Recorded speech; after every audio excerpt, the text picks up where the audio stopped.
look, we know Israel has violated this ceasefire multiple times, killing dozens of Palestinians. But they also have killed Americans in the West Bank and in Gaza. And you recently spoke out at a press conference, I think very beautifully, about actually, your own constituents who are Palestinian American, who've been directly affected by this genocide and by the occupation in the West Bank. Just to name, not your constituents, but Saif Musallat of Florida and Aishnur Agi, who now I'm forgetting where she was from.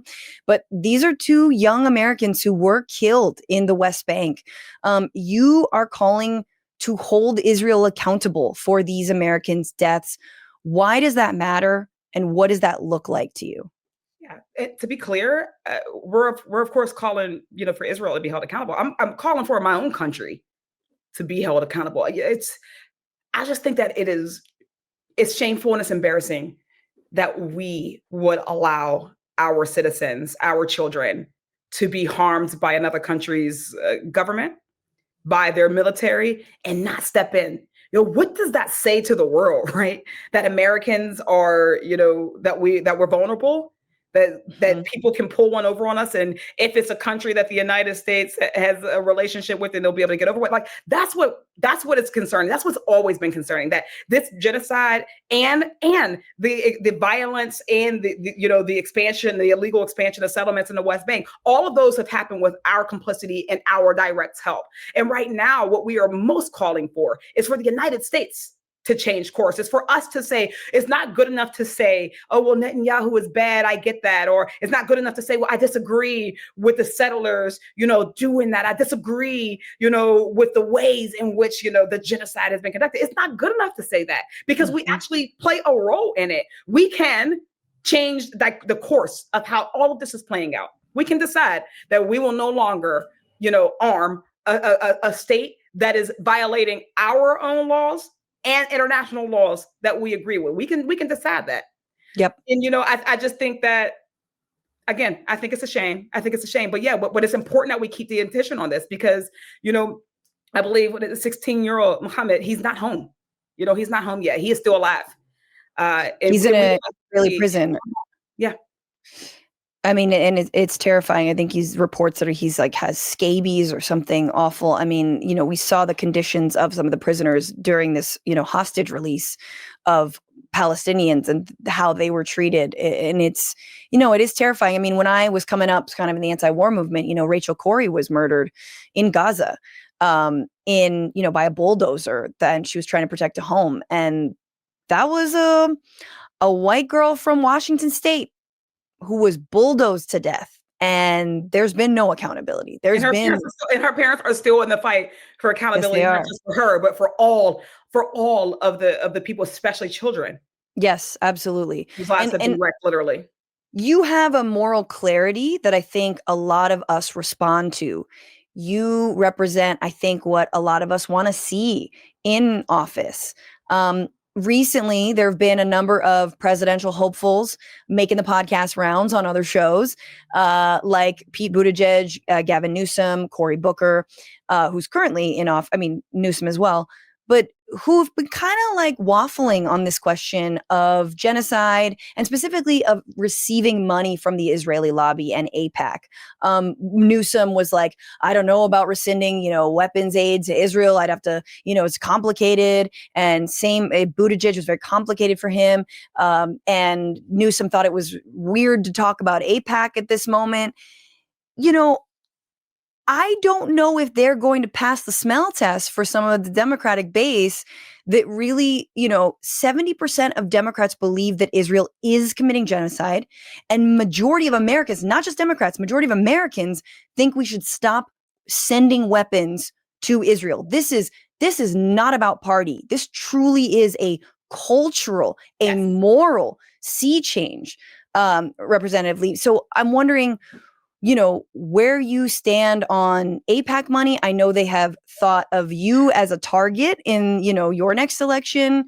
All of my elections, yeah. In all your elections, right? How do you, just give me your thoughts on sort of who's meeting this moment and also how you're able to meet it, yourself, given the money that can come at your opposition. So first of all, I am adamant about getting money out of politics, right?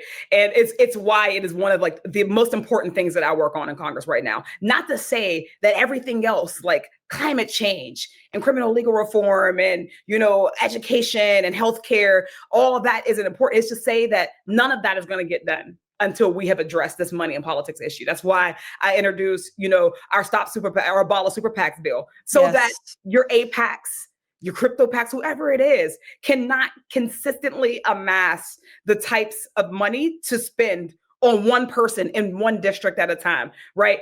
So I'm very no. It's big no for me. But also, again, it brings us back to the beginning. Remember when I said that we're like not learning the lessons that the election has to teach us? This is one of them, right? So many people in the last election did not understand why people were not reacting the way that they thought when they were being left out of the coalition. Like, we're leaving you out of coalition. Why aren't you just grateful? And why don't you just come Yep. along? Right? We're not responding to, your cries. We're not being sensitive and compassionate, to those folks, those especially Palestinians who are saying, oh my God, my family Yeah. is here. My family is being murdered, right? There was very little compassion, very little understanding. There's never really any nuance when we're talking to them, but they always say that, oh, it's too complicated for your moral stance. It's too complicated for your moral stance, right? Yeah. Oh, accepting money from the Israeli lobby. I don't know, or tempering It's a weapons. way of silencing silencing debate and dissent and absolving them of the responsibility of moving in a way that is actually, morally aligned with where they claim to be. So I just think, listen, I've been watching the videos and I was just like, I just wish that they would just call it what it is. You can say that your friends did a bad thing if they are still your friends. You Yes. should still reevaluate the way that you navigate the friendship. You can say that this is a genocide without being anti-Semitic. Yes. Well, of Absolutely. course. Not only can you, we must. We must, because these are human beings. These are human beings at the other end of them. You cannot say that you care about the hostages in one breath, and then also say that you don't care about the tens and tens and tens of thousands of children who have been killed, who have been maimed, who are now being starved. You cannot hold both of those at the same time. Oh. So I would like to see Democrats, if for no other reason, listen to their constituents. But the reason that they don't is because of the money that comes in. Too Yep. much money comes in opposing the things that we care most about, whether it's a genocide or whether it's big pharma or whether it's oil and gas or whether it's, the healthcare industry. All of these interests run against all of the polling in this country. And yet our Congress people keep going and keep doing it. Sorry, to you. Representative Seth Moulton said he will not accept donations from AIPAC in the future and will return donations he has already received from the group. I just a little CC Jimmy Gomez. It's never too late to give back the money you've received. Sorry, that's my district over here in California. But I do think people are not taking this lightly. And one of those PACs, and I guess here's my question to you. One of the big PACs is also the crypto PAC, which I thought was unfathomable as a thing. And then when it became a thing, I'm like, okay, we live in hell. And I know there are some, good allies, some good fighters who openly take crypto money, even though the crypto industry is, I believe, deeply dangerous. I think it undermines democracy, it undermines our economy, and they have thrown down very strongly with Donald Trump and his lackeys. You've got, Andreessen, Horowitz, all that nonsense, and blah blah blah. So do you apply this to crypto as well? And also, what do you make of the argument that we have to fight fire with fire? We need to use the same tools. We have to accept this so that otherwise we're never going to get ahead. We should just play by these very rigged billionaire rules because at least they'll be our billionaires. What are your thoughts on that? Yeah. I'm against it. I'm against it across the board, right? I think that even because what we're actually saying is two things. And I'm sorry to take up time saying this, but like Take as much this is my time. thing, right? It's two things, right? It's one, the fact that no industry, no company, no corporation should have outsized influence in our democracy. It's precisely the slippery slope that got us to, an inauguration of a president with a group of oligarchs standing behind him. right? That's how we got here. These are the systems, these are the loopholes that they exploited in our campaign finance to be able to get themselves and thus their interests, a front row seat, not just in the Oval Office, not just in the Oval, really in the Oval Office, right there. So we have to be very, honest about that, right? Crypto PACs are the largest spending PACs in the last election cycle. So I know we spent a lot of energy on AIPAC, and they are big. And crypto actually followed them in a lot of places and had a couple more dollars to spread around. And then you saw a couple months ago us voting on, this deregulation package or bill, that is going to basically get them. That's what they did, right? It was a return on investment. If we are pretending that this is not a return on investment, then we're just not being honest. And the second thing is the districts that they typically target. People are upset at me when I talk about the fact that AIPAC often goes into Black and brown and particularly poor districts. And there's a reason for that, right? Because they know when they come after a first generation like me, first generation college student, grew up Black, poor, middle class, and a woman, and they come after someone like me because they know where's she going to get money from. Right. If we put in $5 million, where will she get $5 million from? Where would a district, where would St. Louis get that money from, right? Where would these districts get that type of money from? But what it's functionally doing is, right, is it's keeping those poor and Black and brown communities from having the type of representation that gets to focus on their issues first. Right. It's not about whether or not they can do something. It's about whether they should do something. It's about whether or not you believe that Black folks deserve self-determination in our government too, that our communities deserve to be represented without our member having to, take an Israel trip, without having to, promise to vote this way or that way. Almost without having to being able to ever think about the issues dealing with their own district. So no, I think we should get rid of them. When it comes to the unilateral disarmament, there's a response to that too. Because guess what? We can actually get rid of them in Democratic primaries. What's to stop us from doing it there?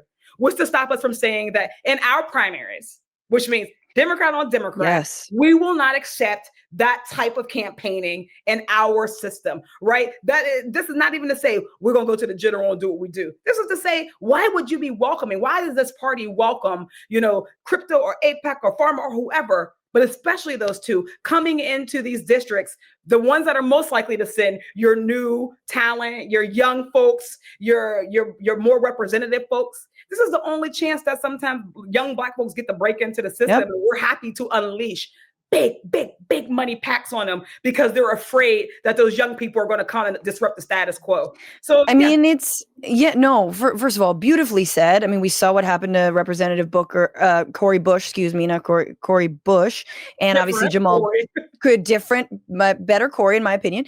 And obviously Jamal Bowman, Representative Bowman, same exact thing. The amount of money spent on George Latimer, Christ.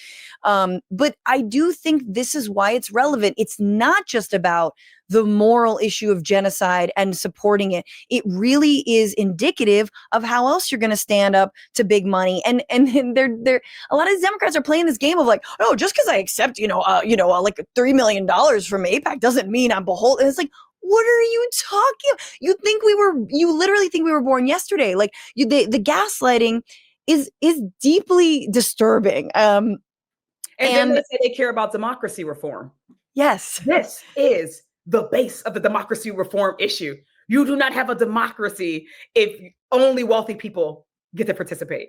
What's going on, Frantifa? If you haven't already, subscribe to this channel right now. Hit that button. And also, you can become a patron and support the show every single week. Get access to bonus episodes and exclusive merchandise. Patreon.com/Bitchuation Room.